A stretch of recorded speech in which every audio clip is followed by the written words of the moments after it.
In 1965, Chevrolet built an engine so advanced that Ford quietly admitted defeat behind closed doors, but told the public a completely different story. Village, two big block engines, the Chevy 396 and the Ford 390. Both roared out of Detroit in the same era, Village. Both powered some of the most beloved muscle cars ever built. And both companies swore up and down that their engine was the true king of the street, Village. But only one of these companies was hiding something from every single customer who ever bought their car, Village. A secret that had absolutely nothing to do with how fast the engine could actually go. Village.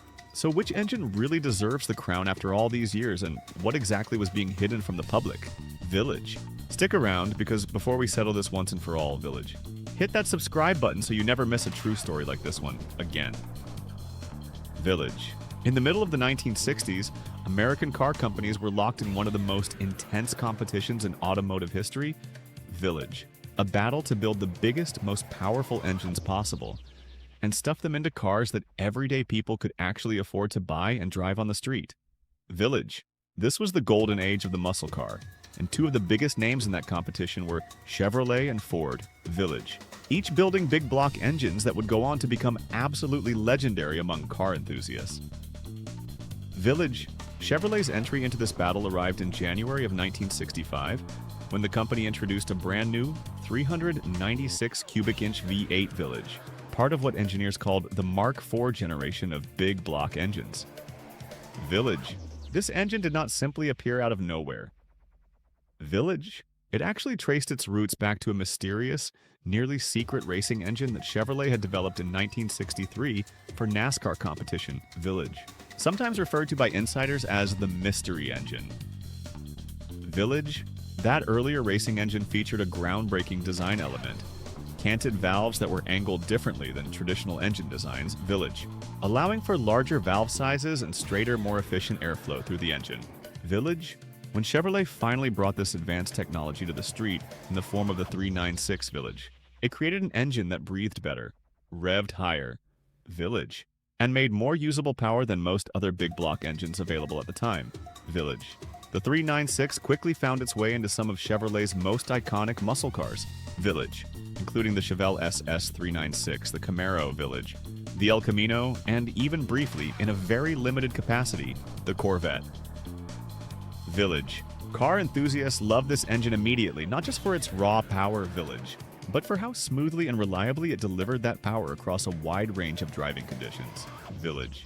It quickly earned a reputation as one of the finest performance engines Chevrolet had ever produced, Village. Ford, meanwhile, had actually gotten to the big block party a few years earlier, Village. The Ford 390 first appeared back in 1961, Village.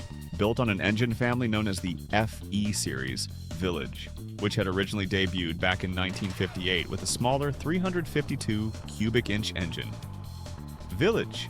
Over the following years, Ford continued developing and refining this engine family, Village, eventually producing the 390 in several different performance configurations, Village, including versions rated at 325, 350 Village, and even 375 horsepower for special applications, Village. The 390 found its way into some genuinely beloved Ford vehicles, Village, most famously powering the 1968 Mustang GT, giving that car serious street credibility during one of the most competitive years in muscle car history, Village. It also appeared in the Ford Galaxy, the Fairlane GTA, and various Ford pickup trucks, Village, where its strong low-end torque made it a genuinely capable work engine, Village. In addition to its performance applications, Village, some Galaxy models even offered a special police interceptor version of the 3.9. Village, equipped with dual 4-barrel carburetors for serious highway pursuit duty. Village. So on paper, these two engines seem remarkably similar. Both big block V8s from the same general era, Village, both used in some of the most beloved cars of the decade, Village. But here's where the real story gets genuinely interesting. Village, and where one of these two companies was not being entirely honest with the public about their engine's true capability. Village. Ford, like several other manufacturers during this era, deliberately kept many of its official horsepower ratings artificially conservative, and the primary reason behind this decision had nothing to do with engineering limitations. It had everything to do with auto insurance. During the 1960s, insurance companies were beginning to charge dramatically higher premiums for any vehicle with a high enough official horsepower rating, village, sometimes making powerful cars nearly unaffordable to insure for younger drivers. Village. By keeping their official numbers lower than the engine's true real-world output, Ford could help buyers avoid these crushing insurance costs. Village.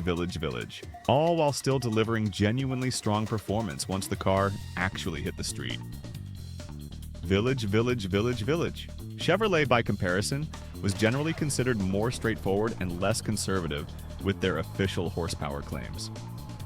During this same period, village. Though enthusiasts have long debated how completely accurate any manufacturer's claimed numbers really were during this era. Village. Still, when independent testers and mechanics actually compared these two engines head-to-head in real-world stock configuration, village. A fairly consistent pattern began to emerge. Village. The Chevrolet 396, particularly thanks to its more advanced canted valve cylinder head design, village,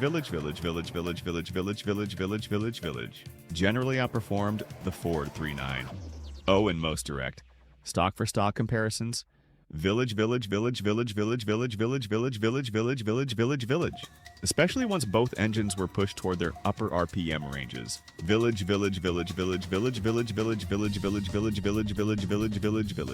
Where the 396's superior airflow design truly began to shine. Village.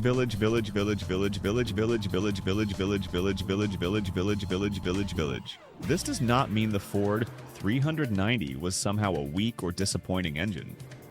Far from it. Village.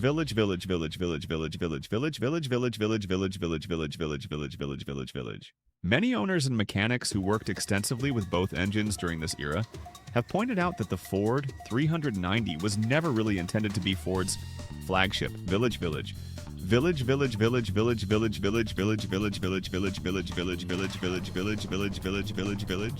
Frontline performance engine in the first place. Village.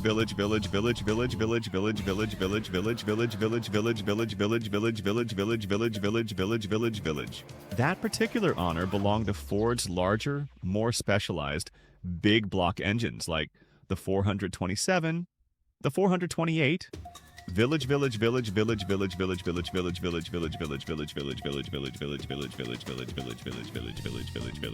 and later the massive 429, engines specifically built and tuned for serious racing and high-performance applications.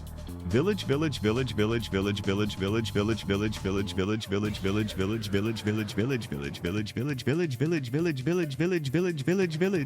The 390, by comparison, was often viewed as more of a versatile, all-purpose engine. Village.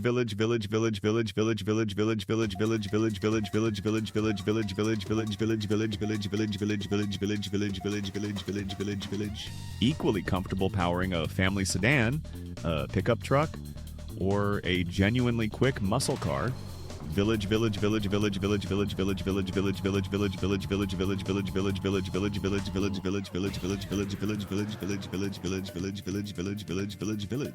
Depending on exactly how it was configured and tuned.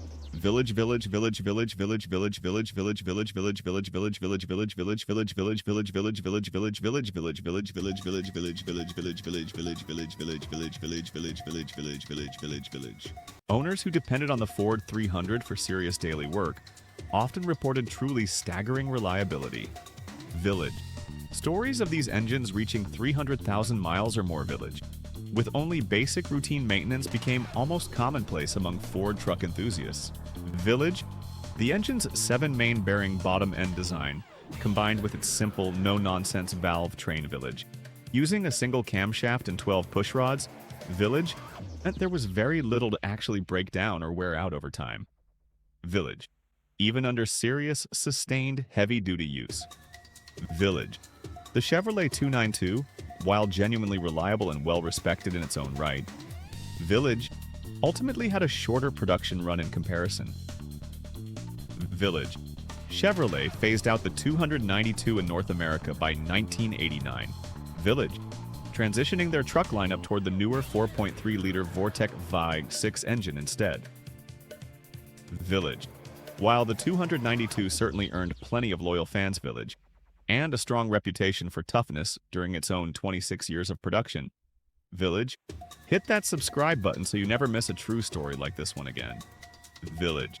That the Ford 300 eventually earned among truck enthusiasts and mechanics. Village.